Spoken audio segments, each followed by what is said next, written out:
So ladies and gentlemen, welcome to today's webinar. The title is Confessions of a MOOC Developer and Presenter. Now, I've been reading about David Panel's blog posts, panel discussions, for a number of years. So at the beginning of this year, when I read that he was delivering a MOOC, I was quick to sign up, and I wasn't disappointed, and I'll leave it to him to tell you about it. Now, David is Professor and Head of School of Agriculture and Resource Economics at the University of Western Australia. Now, many of us would be familiar with the great paper that he and some of his colleagues wrote back in 2006, Understanding and Promoting Adoption of Conservation Practices by Rural Landholders. And this was, one of the most downloaded papers published in what was then the Australian Journal of Experimental Agriculture. A great paper, and I'll include a link in the follow-up email where you can read more about that. Now, Dave, thanks so much for joining us today. The weather here in Toowoomba is, pretty good. It's slightly overcast and about 20 degrees outside. What's the weather like in Perth today? It's a lovely day in Perth. It's 28 and still and sunny. Oh, beautiful. Half your luck.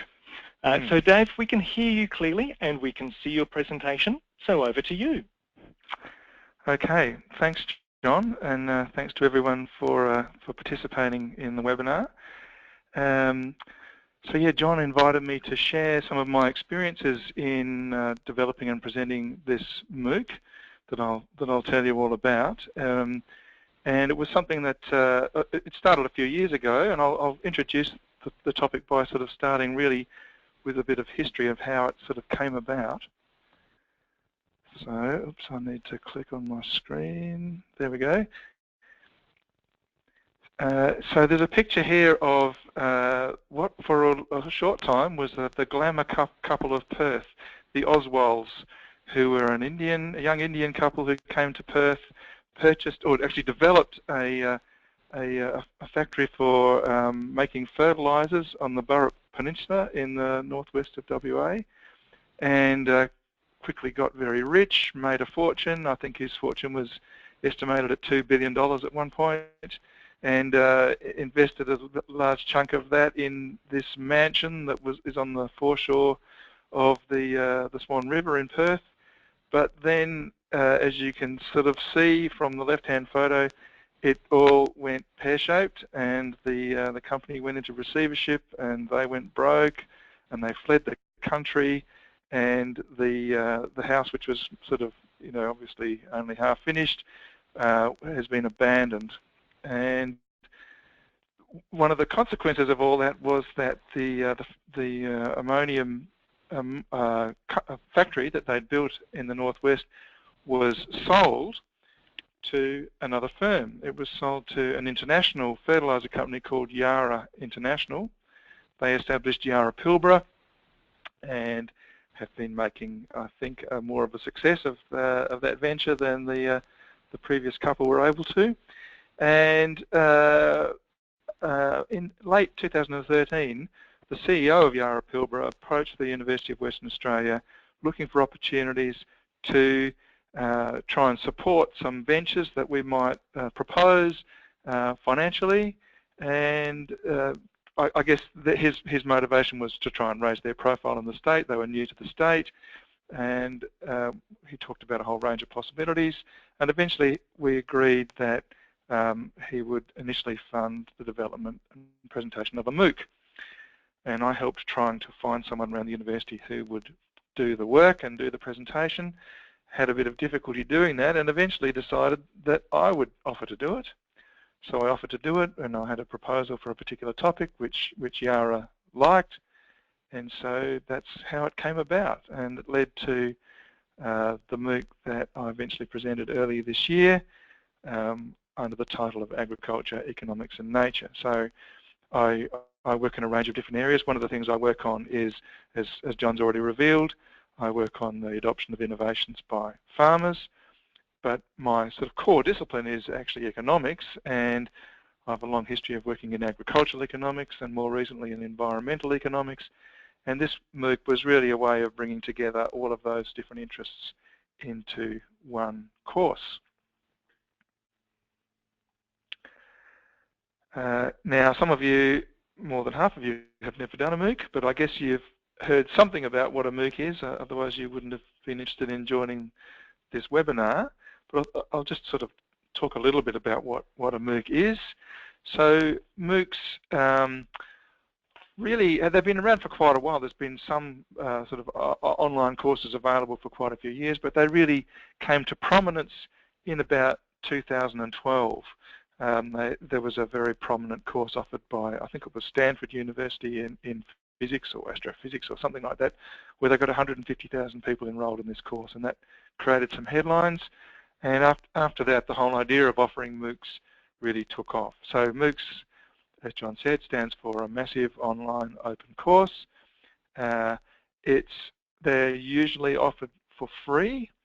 So most of them have been developed by universities, really for the purposes of promotion and public relations and raising profile and so on. So that's sort of the motivation that people have.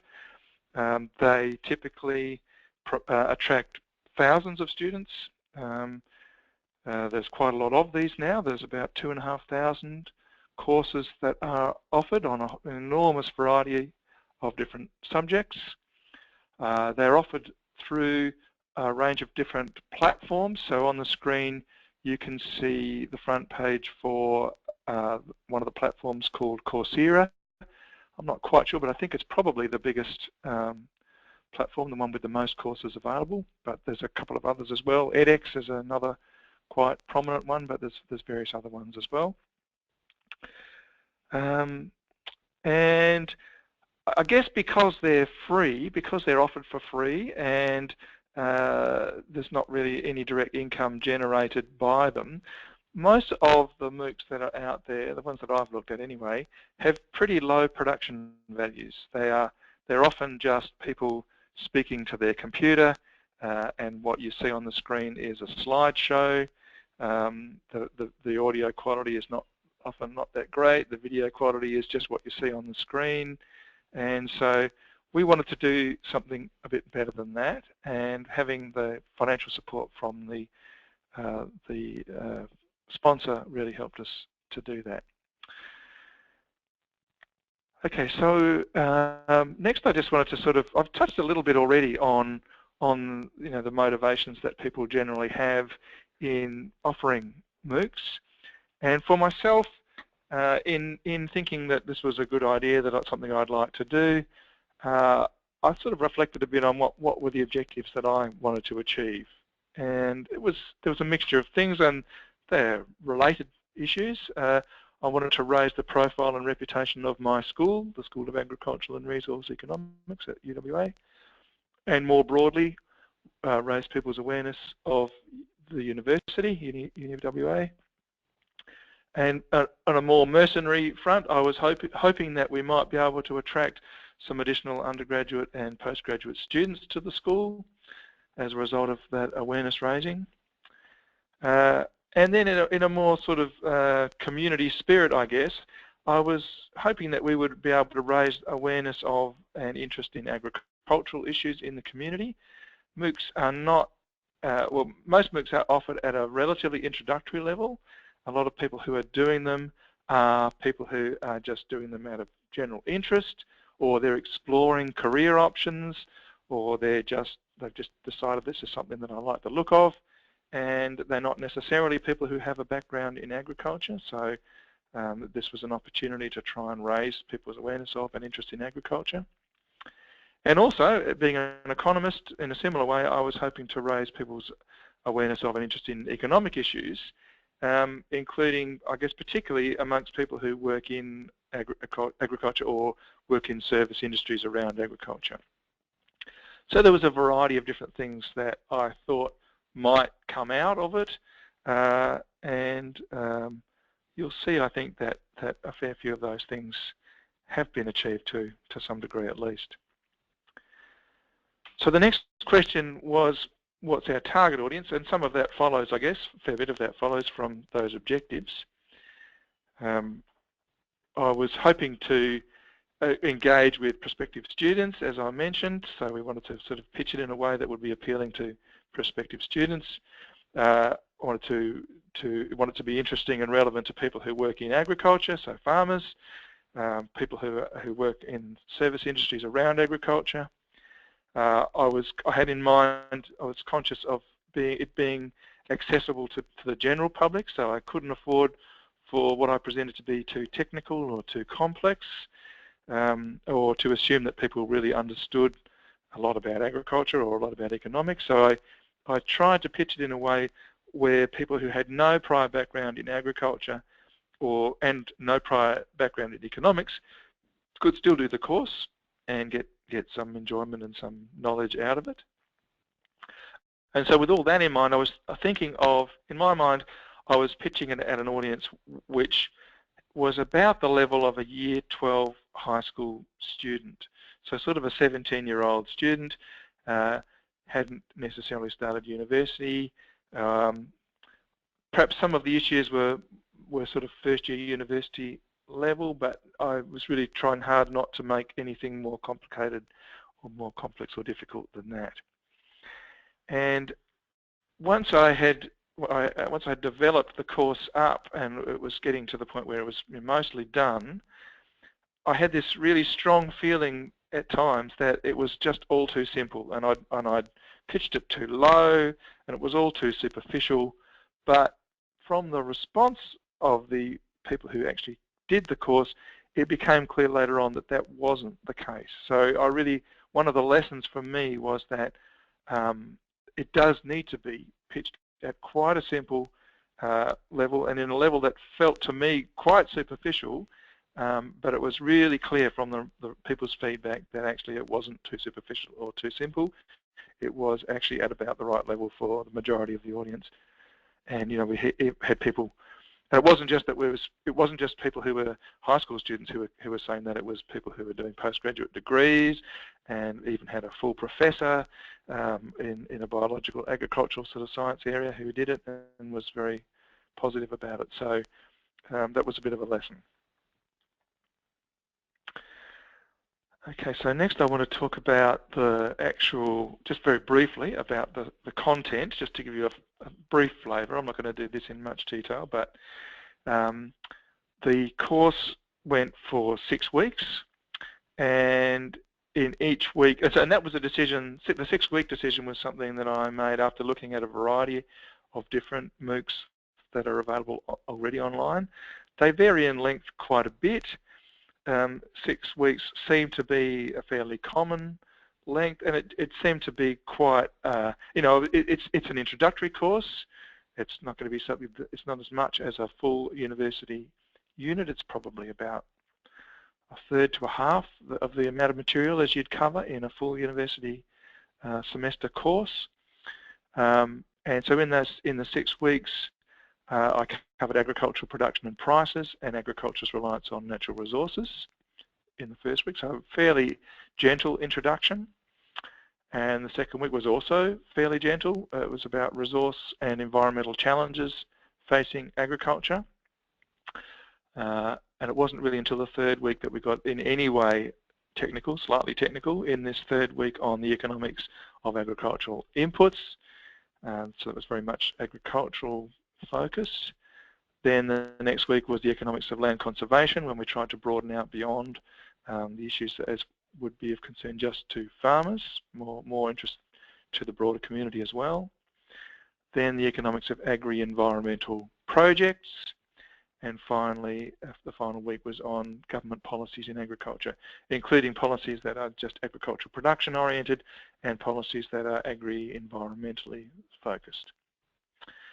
Now, in planning this course, it was a custom devised course. This wasn't a summary of an existing course that we offer at UWA. It was a unique course, and it was planned especially for the MOOC. And it really covered a very wide range of issues. It was like a taster. It was a bit like tapas, I guess.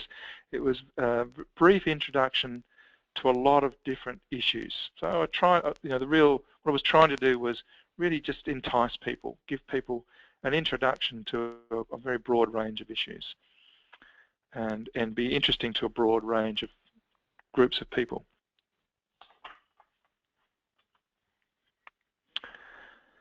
Now, the next thing I wanted to touch on was what we did in each week, what materials were provided and made available to the participants. Firstly, the thing that all of these MOOCs do is they provide a series of video lectures. The video lectures were brief. They ranged in length from about, the shortest was a bit over 3 minutes, the longest was about 15 minutes, and the great majority were between 5 and 7 minutes. There was just a couple that were over 10, and there were a couple that were shorter than that, but most were 5 to 7 minutes. They also include, and there were between 7 and 10 of those video lectures. So the actual amount of lecture content each week was about an hour. So if you just wanted to do the core content, sitting through the lectures would just take you about an hour. Then, in addition, there was an interview with an expert, and each week I chose an expert for that particular week's theme. And you can see a picture in the bottom right-hand corner of me interviewing Kadambot Sadiq, who's a professor here at UWA in agricultural science. And that was actually quite a popular part of the course. There was some recommended readings. There were some optional readings for people who wanted to go a bit deeper. There were some optional videos for people who wanted to look, really getting excited and wanted to go into some other things. They were videos that I hadn't created, but I'd found on the web and thought were really useful and complementary. There was a brief quiz of 10 questions, 10 multiple choice questions. And in my mind, I thought that the material I was presenting, making available, would take people about an hour and a half to 2 hours. And for many people, I think that was right. But I was interested to see if I could tell from the discussion forums that some people were actually spending a lot more time on it than that. Some people were watching the videos multiple times. They were reading every bit of recommended and optional reading, and going through all of the materials in quite a thoughtful and deep way. And so I don't know exactly how much time they spent, but it was, for some, for a significant minority of the participants, it was quite a bit more than 2 hours per week. One of the things that I did was a decision that was made after the course had started, was to make pretty much everything in the course downloadable for all the participants. So all the participants could download all of the videos and keep them on their computers. So I was being not precious at all about keeping control of what happened to those videos. And all of the readings were, all except one, which I'll take out of the next time I run the course, were readings that were freely available online. So nothing was behind a paywall, pretty much. And so I wanted to make everything as accessible as possible. And that, in retrospect, all of that was a very good decision.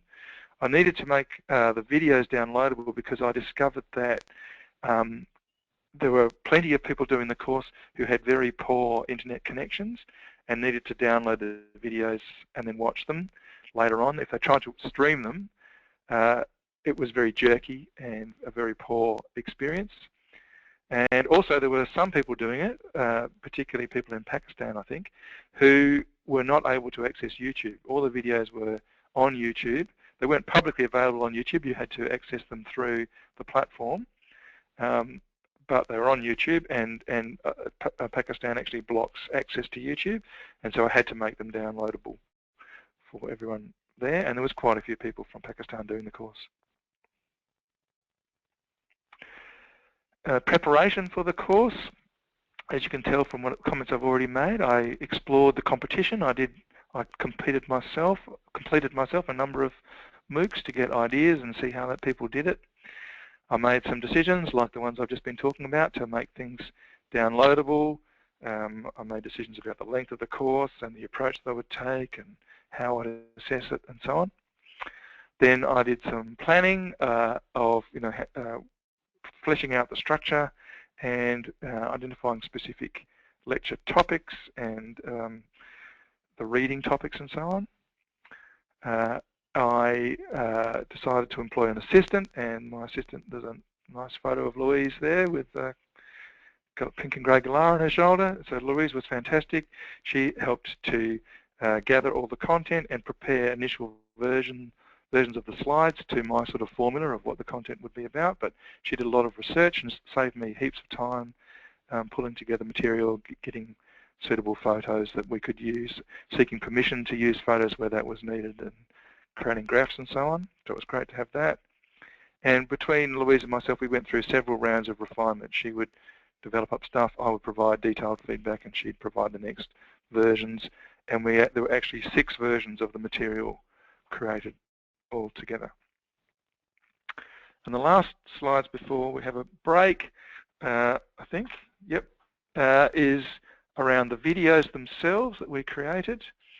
One of the key things I wanted to do was to make sure that all of the videos were based on face-to-camera type presentations, that you could actually see me talking. From looking at the other MOOCs that I'd done, I thought that was a much more effective way of presenting. I'd seen several where that wasn't done, and I thought they were quite impersonal and not very engaging. And so we had the opportunity to do that, and so that was, I think, quite effective. We had, because we were able to pay for support, we were able to get some quite high production values, nice graphical design, and we had a camera person come around and video us in a range of different locations, as you can see on the screen. I tried to choose locations that suited the content of each lecture. So some of them, we know one in the middle at the bottom there is filmed by the river. Some of the content was about issues related to water pollution.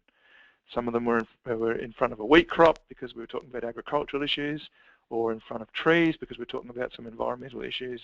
And some were in the studio, so the top right-hand corner was filmed in front of a green screen, and then I could be inside the slide in that way. That's quite a nice way to do it, and so on. So depending on the nature of the actual content, we chose an option, an actual location to suit. I had some fun with it as well. I'm a musician. I recorded the theme music at home in my little studio, and we used that on each of the videos. And altogether, there were about 50 videos across the 6 weeks. So that's sort of an introduction that talks about what we did. After the break, I'll come back and talk about some more of the lessons that I learned as a result of it, and some other aspects. But we're up to a time when, if you'd like to, you can ask some questions now. Great, thanks Dave. And ask questions people have. So I asked people earlier, what MOOCs have they participated in themselves, and we've had people comment that they've subscribed to ones from Coursera, Code Academy, edX, and one MOOC in particular was ID4ML, which is Instructional Design for Mobile Learning. So interesting. And we do have a number of people online who did experience your MOOC earlier this year. Oh, that's nice. So they're enjoying seeing some of the things coming up. So to some of the other questions. So, Dave, what, if any, are the copyright challenges of running a MOOC? Yes, they can be quite considerable. I was very conscious of this right from the start, and that was important. I asked Louise, the assistant, to, as far as possible, identify pictures that were in the public domain or were available on, from local sources. We could actually then speak to the local owners of the copyright. And so if you start to just sort of gather photos off the internet, then you need to apply for permission. You may have to, depending on the owner, you may have to pay for the usage of particular photos. But there are around the place a number of options for avoiding that. So, for example, there are a bunch of photos on what am I thinking of? Wikipedia. There's some things that are available there for free. There are things, CSIRO offers a lot of photos that are available for public use. But I actually needed to document where every photo was obtained from, what the permissions were needed, and what permission I'd actually obtained. So, and there were a lot of photos in the course, and so that was a considerable amount of work that Louise thankfully did most of. Also, graphs is just the same. If you use somebody else's graph, you need to obtain permission, and so as far as possible we created all of our own graphs. There was only a couple where we had to seek permission to use graphs. Good on. Dave, can you explain to us how does a MOOC differ from the traditional distance educational courses that are offered by some universities? Well, I've never participated in a traditional distance education, so I'm not completely certain. But one way in which it differs is that there's no formal qualification provided at the end of it. We provided a certificate of completion for those people who successfully passed the final exam, but that's in honesty, that's not really a very valuable piece of paper. It says you've completed, but we don't have any way of ensuring. We didn't have any way of ensuring that the people who did the exam were the people who'd done the course. It's not a formal university qualification. It was clear. It was interesting that a lot of people who did the course were clearly, from questions that they asked and comments that they made, they were planning to include this certificate in their CV package when applying for jobs, and that's fair enough. But my view was that it was a free public course, and it wasn't that type of formal university course with a formal qualification. So that's one way. I guess it was smaller. It was only a 6-week course with an hour of presentations each week, so that's pretty small by university course standards. And it was very much pitched at an introductory level. Of course, some of those units are as well, but some courses that you would do would be at a more advanced level than most MOOCs are at. I know there are some MOOCs that operate at a higher level. I think they tend to be courses in things like maths and computer programming, although I'm not across every MOOC, so I'm not sure, but that's the impression I have from looking at what's available online. So there are some thoughts about differences. Good. We're running out of time, so just a quick response, please. So you mentioned that you ran this course at a fairly basic level, so would you consider running a more advanced course for those who want to go on to the next level? I guess our motivation for doing this is to try to attract students to our courses. So I guess we already do offer a more advanced course, and that's our standard university degree. So hopefully we might entice some people to do that. But at this stage, no, I'm probably not planning to do a more advanced one.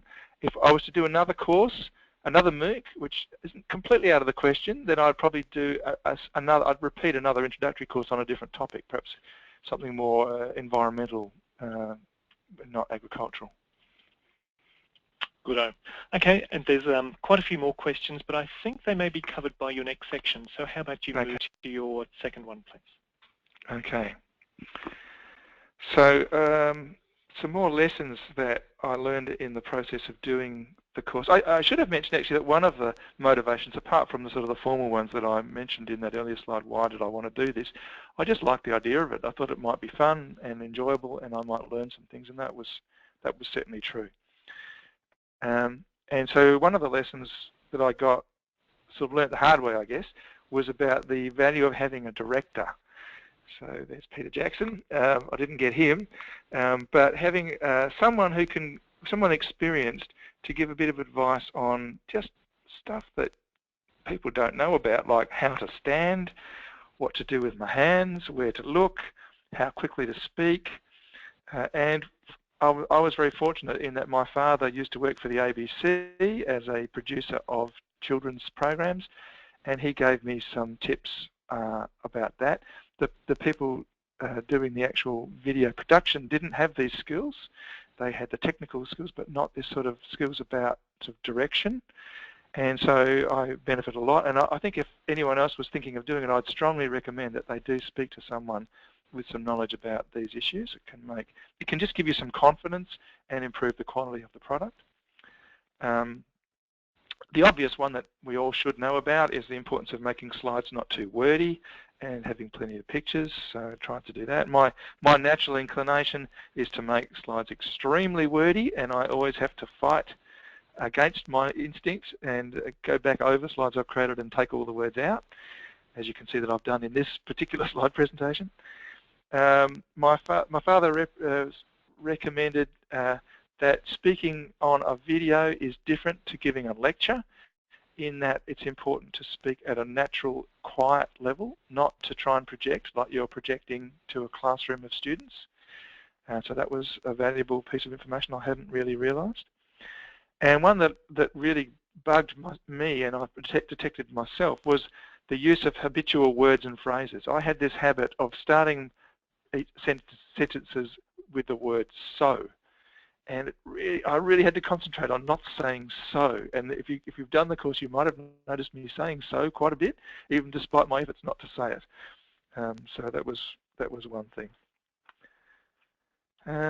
So another lesson that I had to learn was how to speak to the camera, and it's actually quite a difficult thing to do, to speak in a way where you're engaging with the camera and it looks natural to people who are on the other end, and you can keep track of the information that you're supposed to be presenting. I was given the option of using a what do they call those things, with words sort of channel across in front of you. I can't remember, but an auto cue. sorry, the auto cue, that's it. And I decided I didn't want to do that because I just thought it would be a lot more work to create, to put all the text in, and I wanted to be able to be prompted by the pictures and so on that I had in the slide. So what I actually did was construct a wooden stand that held my laptop, and the screen of the laptop was then right behind the camera lens, right behind the camera, and I looked just over the camera lens onto the screen and actually spoke to the screen, and that was good enough. That looked like I was speaking at the camera. And I've seen some others where people have really struggled with this issue of speaking to the camera, so that's another one to be aware of. And then the other one that I learned about was just the importance of repeating the recording until you get a good take. And my skill as a presenter increased a lot as I got experience. In the early videos, in fact, the entire first week of videoing, we junked. After I had done the second week, we decided I had improved my ability to present so much that we would go back and re-video all of the first week. And the other thing I found was that within each session of creating videos, within each sort of session, we'd do it for an hour and a half, and then I found that my voice ran out and I got tired and so on. So, you know, we'd do only an hour and a half of videoing each day. But within each session, the first few goes were often quite poor, and no matter even quite late in the process, even after I'd been doing it for a few weeks, I found that it still took me a few goes on any day to warm up and get comfortable and start to do it in in what looked like a reasonably professional way. So we always junked the first few attempts in any session. We always got partway through and said, no, this isn't working, let's start again. So that was an interesting learning experience, and in the end we came to expect it, and we always knew that the first few goes would be just basically warming up. Now, because we didn't use Coursera, it turned out that Coursera was a bit nervous about the fact that we had commercial sponsorship. We were the first MOOC, even though they had lots and lots of MOOCs, we were the first ones to at least admit to having commercial sponsorship, and they were jumpy about that. And so in the end we said, well, don't worry about it, we'll just run it on a different platform. We ran it on a thing called Class2Go, which we hosted here at the UWA. That meant that we missed out on getting passing traffic from people who are just browsing the Coursera website, which is the way I think a lot of people choose to do these courses. So we needed to promote the course and promote its availability. And we did that with a wide variety of different methods. We created a nice glossy one-page flyer, direct mailed that to about 3,000 people that we identified through exploring online, created a promo video, put it on YouTube, put it on the website at UWA, the school's website and the main university website, used social media a bit, held an official launch, put out a media release, got picked up by newspapers and ABC radio here, the national radio stations, put out notices on websites of professional societies that we thought were relevant, put it on the web. There's a number of websites that promote the availability of MOOCs that are about to start, so we used them. And Yara, the sponsor, promoted it through their usual publication channels as well. So we did a bit of everything that we could think of. And in the end, I was quite pleased with the success of that. We got 3,200 people to enroll in the course. And so that was good. I was comfortable with that. If we'd done it through Coursera, we probably would have got more. And we will run it through Coursera next time. They're now comfortable. So it would be interesting to see how many we do get the next time. Next, I want to talk about the process of running the course itself. So in the 6-week period when it was actually run, the way we ran this course was that we released the material 1 week at a time. We didn't make it all available. And so people couldn't do it at their own pace across the 6 weeks. We wanted to make it that people were running it, were participating in the course at the same time, so that there would be a cohort of students who would be able to participate in discussion forums at the same time, and they're all thinking about the same issues at the same time. So the discussion forums would be quite lively, and that worked quite well. Their discussion forums were well used, and there was lots of different issues raised, and people made good use of them. Although we know that only a minority of participants actually use the discussion forums. The majority just watch, but even so, we did get pretty good use of those. So one of the jobs that we had to do was monitor the discussion forums. I employed a PhD student to monitor them and to try and answer the questions. In the end, I felt that I needed to engage a little bit more in that because I guess I felt like the answers that he was giving were okay, but he perhaps wasn't giving full enough answers or answering enough of the questions. So I ended up getting involved and I checked the forums myself each day and gave some answers. I also had to respond to emails that came in. Each week we had to upload all the videos and check for typos and make sure all the system was working, make sure all the links were working and so on. So that was a job that we did each week. So there was a reasonable amount of work just in making sure that the system actually worked correctly and glitch-free each week. There were only a couple of glitches in the first week, which we were able to quickly fix. And we sort of learnt from that, and after that we checked things more thoroughly and we had no glitches. I'll just briefly mention how we assessed the course. We had a 60-question final exam. They were all multiple choice questions, and it was marked automatically. I don't realistically think there's much alternative to doing that with a course of this size with 3,000 students. It's got to be marked automatically, otherwise you're going to kill yourself trying to mark essays for 3,000 students. We also had a weekly quiz that reinforced learning only. We didn't use that as part of the final assessment, and they could repeat those quizzes up to 3 times. The final exam was open for 5 weeks, and we didn't see any reason to rush people, and some people used the full 5 weeks.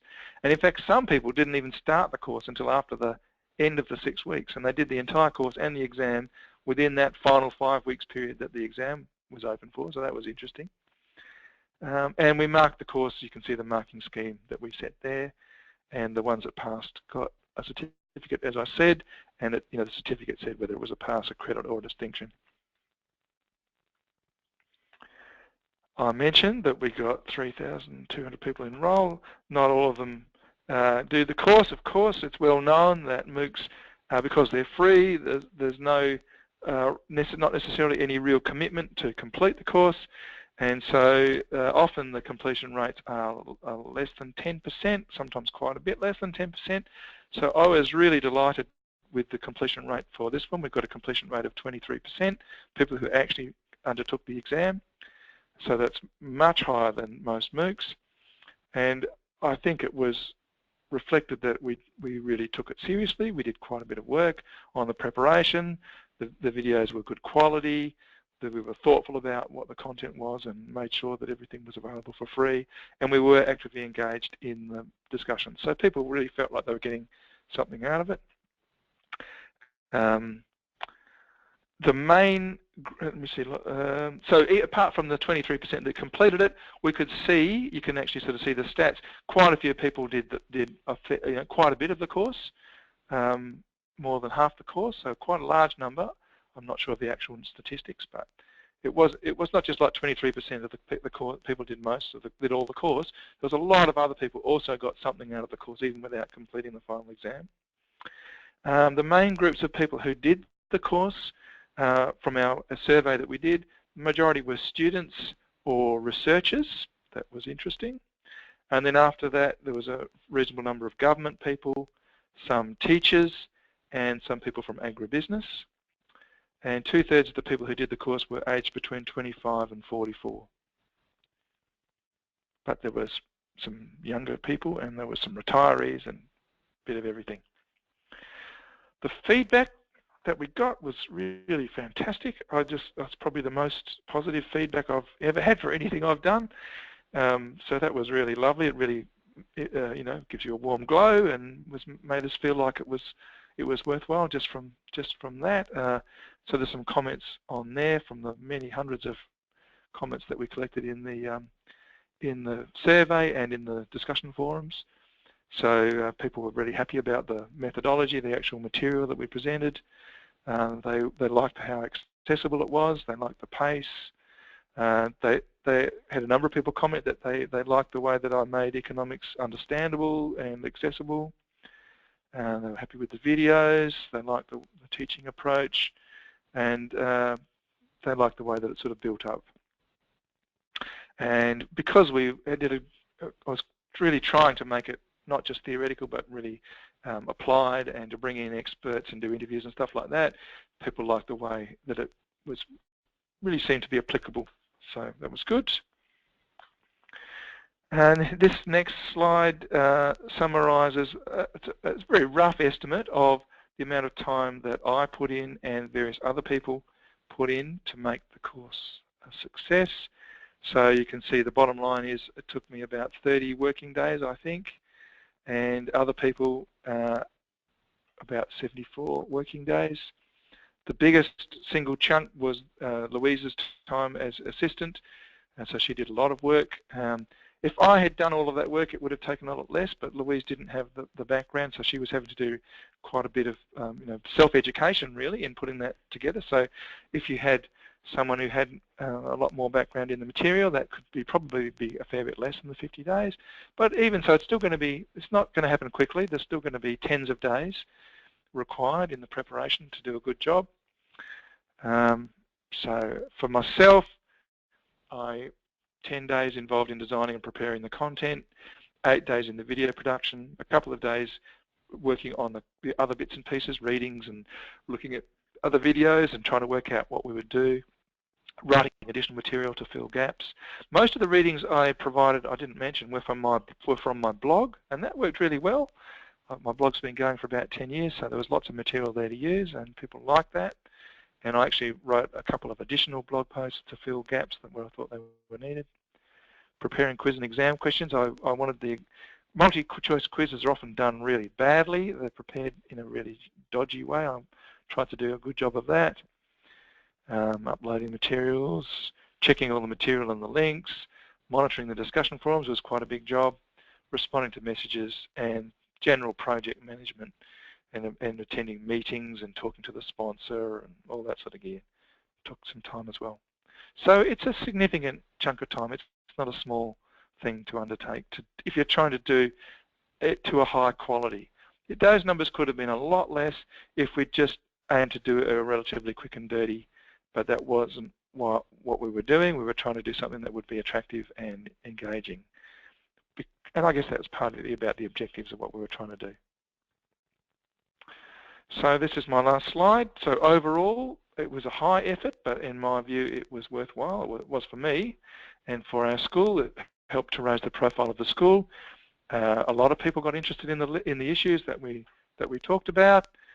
We've had an increase in inquiries from prospective students, lots of additional ones. We've now got a contact list of participants who we can provide marketing materials to. I'm now using the videos that we prepared in other units that I teach at the university. The experience actually influenced my thinking about teaching and about how to make teaching more interesting. And as I hinted at before, we will be running the course again on Coursera soon. Hopefully it'll become available before the end of the year. And if you're interested in participating in the next run of it, then you could send an email to that email address and we'll send you details when the course is available to let you know how to register. So, there you are, John. That'll do for now. Great. Thanks, Dave. We are running short of time, so let me just run through some questions. So if you can give quick responses, that'd be great. Yep. So, Dave, what's the future of MOOCs? I don't know. They had a boom period where there was a lot of coverage of them in the media. A lot of them, there was sort of fear, there was discussion that people were fearful in universities that these might sort of crowd out universities. I think it's clear by now that's not going to happen. They're not really doing that. They're more being used in this sort of promotion and public relations sort of a way. I think they'll carry on for a while. I think they'll have a place continuing for the next 5 years. I'm not going to make a prediction beyond 5 years, but I think they'll be around for at least the next 5 years in some form. Goodo. So for someone who hasn't attended a MOOC before, how do you suggest they go finding out what one to do, apart from yours? Go and have a look at Coursera or edX or one of those platforms and browse. They have a library of courses that are available, and you can just sign up on the spot. Just have a look at what's available. I just recently signed up to one about the moon, the Apollo program to go to the moon.